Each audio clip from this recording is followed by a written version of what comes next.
أنا أم سعيد شيتور، وراني نحوس على طلاق ولدي عام و4 أشهر.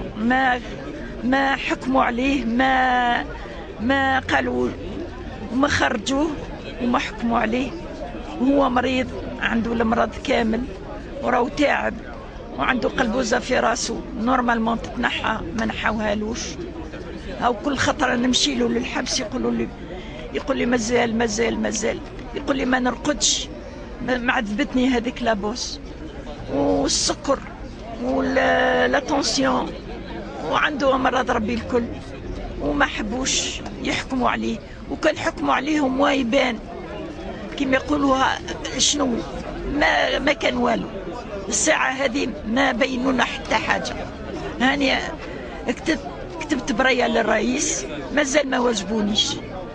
إن شاء الله يوجبوني على خير، والله يهدي مخلق، الله يهدي مخلق. هذا ما نقول، ربي يحنن قلوب الكافرين.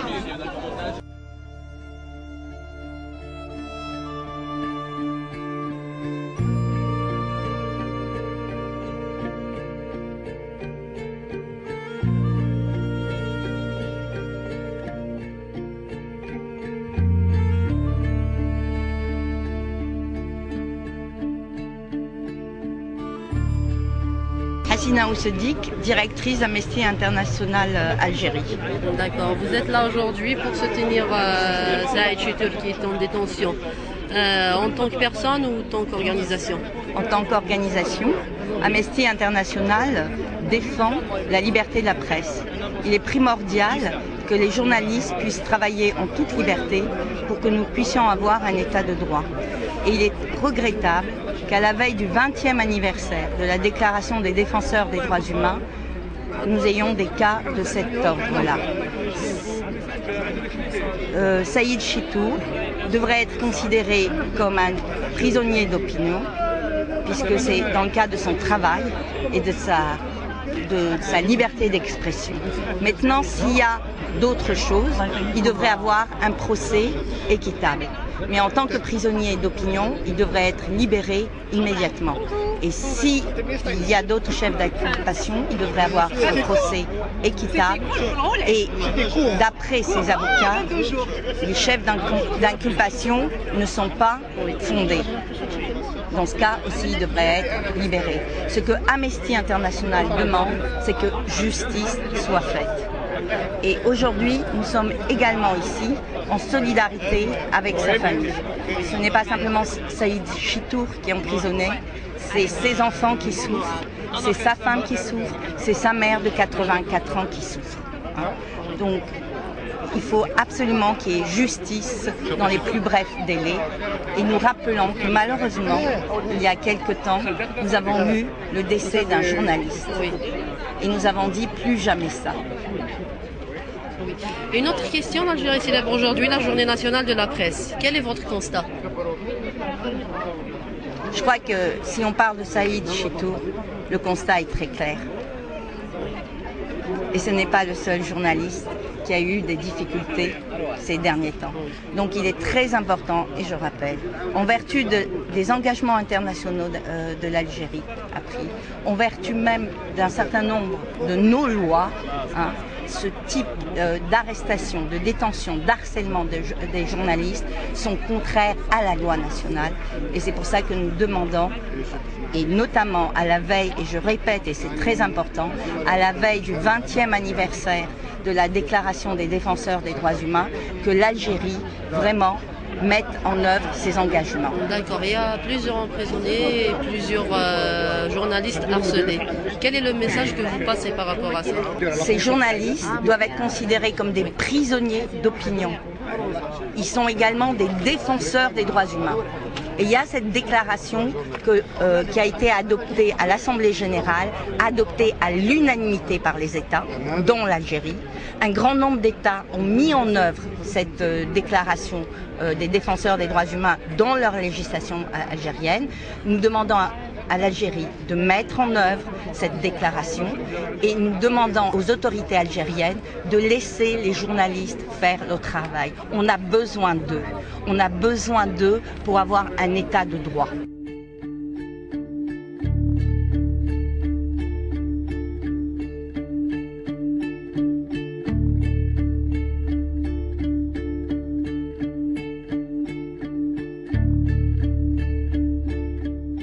Khadi Ihsan, journaliste, éditeur de presse électronique et un membre du collectif qui a lancé cet appel pour la matinée de mobilisation en faveur de notre collègue Saïd Chitour. Donc voilà, on a réussi quand même à mobiliser un peu de force de confrères, même si je pense que la mobilisation n'est pas au niveau auquel elle devrait être, mais on a marqué le coup. Et avec la présence de la famille, le soutien des confrères, la présence des avocats de la défense, je pense qu'on va arrêter, on va dégager un comité de suivi de la question de Saïd Chitour pour faire en sorte que d'exercer une pression. Maintenant, on a plus d'éléments d'information sur le dossier Taou. Il est au niveau de la Cour suprême. Les avocats ont choisi de faire une cassation auprès de la Cour suprême pour éviter qu'il soit jugé en criminel. Parce que l'affaire Taou, l'article 65 pour lequel il est incarcéré ne mérite pas. Il n'est pas, les avocats considèrent, et nous considérons, qu'il n'y a rien qui justifie ce Tom Hadi. Voilà. Et donc nous allons orienter la presse Tana maintenant pour que la Cour suprême rende son jugement rapidement pour qu'il puisse être soit jugé, soit libéré. Et en fait, la Cour suprême pour le libérer directement en considérant qu'il y a un non-lieu. C'est possible. Maintenant, on sait que c'est possible de le libérer directement. D'accord. Aujourd'hui, c'est la journée nationale de la presse. Vous faites quel constat? Je disais tout à l'heure, l'intervention que moi je suis journaliste depuis 1982, j'ai participé à énormément de campagnes, j'ai connu un peu toutes les phases de développement de la presse en Algérie sur cette période-là. Et j'ai le sentiment que même les années, comme ça a été dit par d'autres que moi, même les années à le parti unique, même les années à l'Irhab, quand nous tous les journalistes disent l'appel, on est au plus bas. Par rapport à ça, on est absolument au plus bas. Parce que la presse subit beaucoup, les journalistes subissent beaucoup, et à chaque fois qu'on se réunit, c'est pour sauver la vie d'un confrère. On est très divisé, malheureusement, on est très éparpillé, on est dans une situation économique délicate. La plupart des entreprises de presse sont en grande difficulté, y compris les plus anciennes. Et donc tout ça fait que la situation n'est pas bonne du tout. Mais il faut garder l'espoir et il faut profiter de ces situations-là pour essayer de ressouder les liens et rebondir. Une dernière question. Il y a plusieurs journalistes qui sont emprisonnés, d'autres harcelés. Vous passez quel message par rapport à ça? Moi, je pense qu'on n'a pas pris la mesure du niveau d'autoritarisme du régime politique algérien. C'est-à-dire on n'a pas bien évalué. C'est un régime extrêmement brutal et autoritaire qui ne tolère pas les points de vue discordants. En ce moment, il y a une vague contre les youtubeurs, une vague contre tous ceux qui publient quelque chose qui peut ressembler à un point de vue indépendant ou dissident sur le net. Et ça ne s'arrête pas à ça, puisqu'on touche les journalistes professionnels qui sont dans les médias, etc. C'est le cas de Saïd Chitour et c'est le cas d'autres. Et donc face à ce niveau d'agressivité contre les libertés de la presse, cette remise en cause de la liberté d'expression, de la liberté de communiquer, je pense qu'on est tenu plus que jamais de resserrer les liens, d'oublier les divergences qu'il peut y avoir entre les médias, les divergences idéologiques qu'il y a pu y avoir par le passé, etc. pour défendre ce qui est défendable.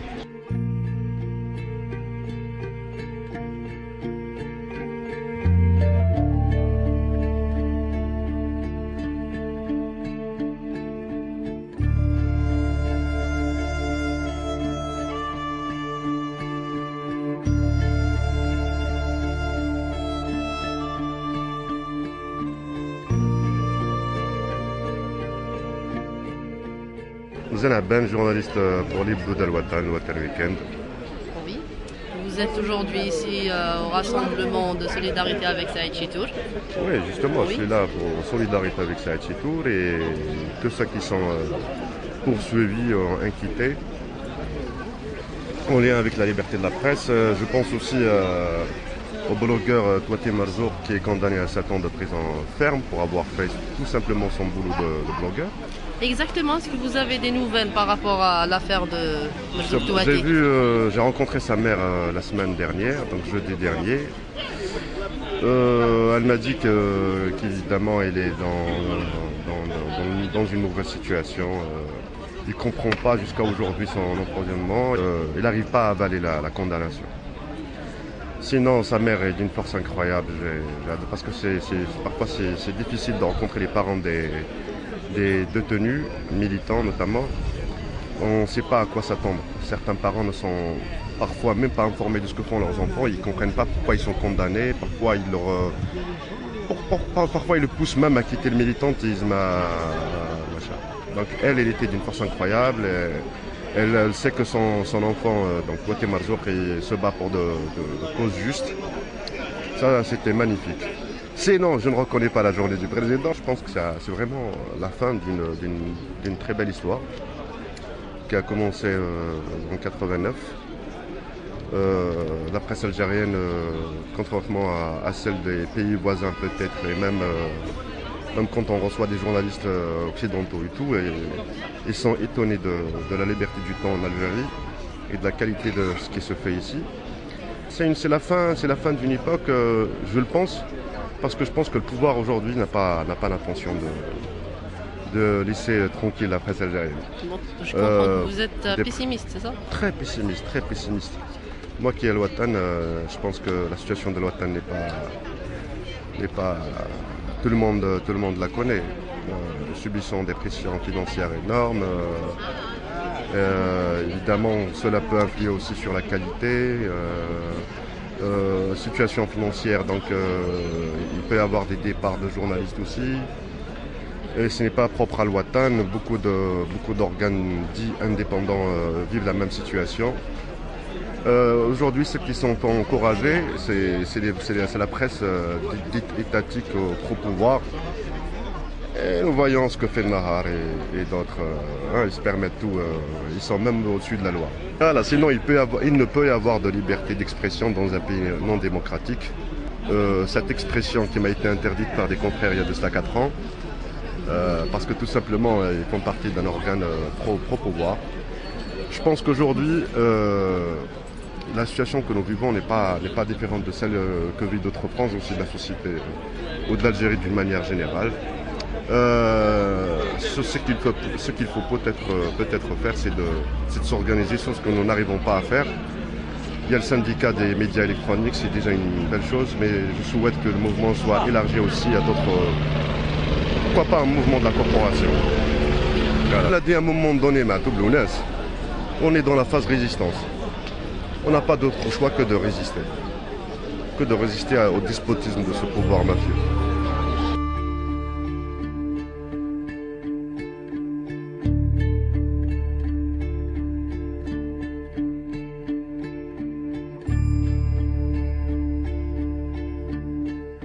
Alors moi c'est Ghanem Bouha, je suis d'Oran, je suis membre de la Ligue algérienne pour la défense des droits de l'homme, en même temps syndicaliste SNAPAP.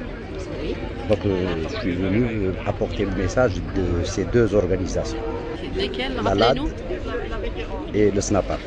Est-ce que vous pouvez nous faire une petite synthèse, un petit résumé, un petit message par rapport à ça? C'est-à-dire que nous, la question de Saïd Chitour, on la généralise, parce que ce n'est pas un cas isolé.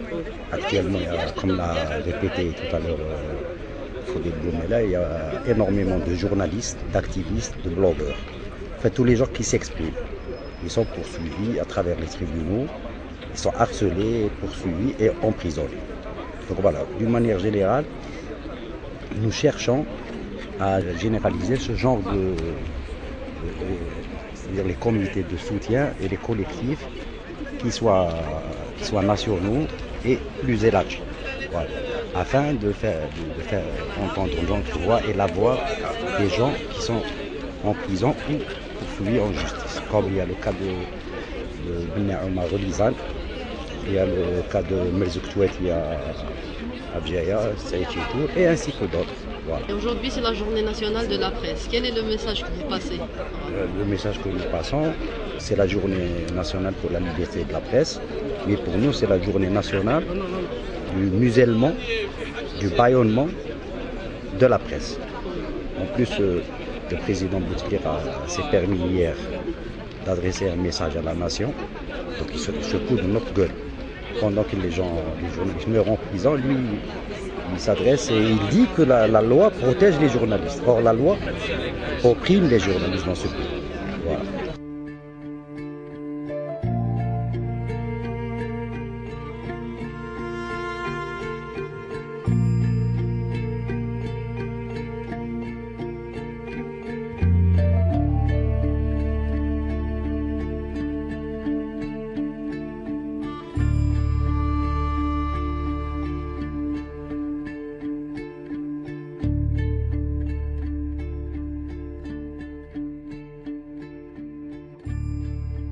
Je suis l'un des avocats de Saïd Chitour. Je serai capable de vous dire si elle statuera la semaine prochaine ou si elle va statuer dans 6 mois. Voilà. Parce que là aussi, la Cour suprême est submergée de dossiers. C'est pas qu'ils ne veulent pas statuer, ils sont submergés de dossiers. Il n'y a pas de dossier plus urgent que d'autres, c'est-à-dire qui ont le caractère d'urgent peut-être. Mon avis, c'est oui. Il y a des dossiers plus urgents. لا مش راح يتوفى لا شفتوا نهار الخميس لا بعيد على الوفاة لا حالته الصحية متدهورة. ماشي مريض الصراحة il est malade sérieusement. Il a des problèmes de tension, des problèmes de diabète, il a un problème. Il a une problème à l'année, au crâne, je ne sais pas ce qu'il a exactement. La marque d'un gol comme ça. Il a une excroissance. Voilà. Est-ce qu'il est soigné? Il est soigné. Sa famille dit le contraire. Non, là, chauffé. J'ai déjà dit à plusieurs reprises, c'est l'occasion de répéter, il n'y a rigoureusement rien à reprocher à la détention. Dans l'appareil judiciaire, je sais que les confrères, beaucoup ne sont pas d'accord avec moi. Le secteur qui marche le moins mal, c'est encore le secteur pénitentiaire. Ils sont traités aussi correctement que possible. Non, j'ai pas envie de vous y aller. إجراءات شكليات قانونية. شكليات قانونية. Mais bon, la loi dit quand quelqu'un est en indélicatesse avec la justice, quand il الحبس الاحتياطي, quand il contrôle judiciaire, ou quand l'effrage, même le contrôle judiciaire aurait été très largement suffisant. Très largement suffisant. La bataille pour la défense, la bataille pour la défense, c'est d'éviter qu'il aille devant une cour criminelle. En fait, c'est ça qu'on peut comprendre. C'est de requalifier l'accusation. C'est requalifié en fonction de ce que je pense du dossier, de la qualification. C'est pas peine. Voilà, on a demandé le non-lieu, ça a été rejeté. Pour moi, ce qui lui est reproché n'est pas susceptible de qualification pénale, encore moins une qualification criminelle aussi importante que l'article 65. Une parenthèse, moi je suis dans le métier depuis plus de 50 ans, je n'ai jamais eu affaire à l'article 65. C'est la première fois. Et il existe depuis le temps. Il existe, bien sûr. C'est la première fois que dans mon cabinet, je dois traiter les gens qui ont recueilli des informations susceptibles de porter atteinte à la défense nationale, à la sécurité nationale, à l'économie. En l'occurrence, une revue de presse. À mon avis, c'est ma lecture à moi. C'est des revues de presse. Il a fait des revues de presse. Ce qui est un métier, hein. C'est un métier. Oui, les journalistes fixeurs, et en même temps, ils faisaient des revues de presse. Oui, c'est ça. Elle lui a été demandée. Ça fait partie du boulot du fixeur. Le fixeur, il mâche le travail de ceux qui vont venir, des journalistes. C'est-à-dire, c'est quoi l'arrière-pensée de toute cette affaire? C'est-à-dire, est-ce qu'il est ciblé personnellement ou c'est une erreur d'appréciation? C'est une guerre. خلوها نقطة استفهام. خلوها نقطة استفهام. Point d'interrogation. Mais quel est l'enjeu pour la défense d'obtenir la requalification du délit? Il n'a rien de spécial. Non, mais est-ce que ça ne fait pas perdre du temps? Pourquoi vous avez pris ce risque? L'enjeu, c'est quoi? Parce que vous craignez... Certains ont dit que ça fait perdre du temps. On peut peut-être penser le contraire. Et dans la famille, d'ailleurs, les gens étaient partagés. Certains voulaient aller au jugement et d'autres ont suivi. Mais pour vous, l'enjeu, c'est quoi? C'est la peine? Peut-être qu'il fallait éviter qu'il soit jugé tout de suite sur la base de cet article. La peine perpète. Perpète. Donc c'est pour lui éviter perpète. Pour lui éviter perpète. Non, mais si la peine est perpète, ça ne veut pas dire que s'il est reconnu coupable, il sera condamné à perpète. Si les circonstances atténuantes lui sont reconnues, il sera condamné à beaucoup moins. Ça peut descendre jusqu'à 10 ans, ça fait. Donc c'est pour ça que je repose. Mais alors c'est quoi pour vous l'enjeu de requalifier le délit? Mais moi, requalifier, c'est aller vers le non-lieu. Je dis qu'il n'y a pas de délit. Et pourquoi ne pas faire ça dans le procès classique? Devant la cour criminelle, de plaider non-lieu, non coupable? Ça se tient. Mais en même temps, nous perdons une chance au niveau de la Cour suprême. Pourquoi ne pas courir la possibilité d'obtenir de la Cour suprême un arrêt sur la base duquel on pourra être plus fort pour plaider le... Non, pour obtenir, ne pas juger. Non, parce qu'on aurait pu faire le procès normal, procès dans les termes en tout cas dans lesquels la justice a qualifié la chose, et ensuite le recours à la Cour suprême aurait été possible. Oui, mais on aurait perdu une procédure. Une cartouche. On aurait perdu une procédure. La procédure qui consiste à remettre en cause l'arrêt de la chambre d'accusation qui a qualifié, comme tu sais. Mais beaucoup de gens étaient de ton avis, y compris dans la famille. Et en termes de temps, c'est ouvert, ça reste ouvert. Oui. C'est terrible ça. Oui. Je dis, j'ai un Si, dossier, ça peut être la semaine prochaine, ça des peut gens être- qui attendent depuis plus de 8 ans depuis. Mais ça devient... Plus 8 ans pour des innocents, ça va être... Ça devient un problème interne à la Cour suprême. C'est-à-dire si la Cour Mais suprême la Cour est suprême, submergée, c'est pas que la Cour submergée suprême. de problèmes, Non, non, de dossiers, l'affaire etc., de 8 ans, etc., ce n'est pas... L'affaire du temps n'a rien à voir avec la Cour suprême. Voilà, c'est tellement difficile. Oui, ça m'ouvre. Mais c'est pas aussi facile que vous le pensez. Non, on se Mais rend 8 bien ans, compte au mais 8 contraire ans de la également, difficulté. Qu'est-ce qu'on peut faire Hnaïa, pour être plus efficace sur la solidarité au stade? Pour le moment, on fait de la peine. On peut faire. À part ce type de rassemblement. Pour le moment.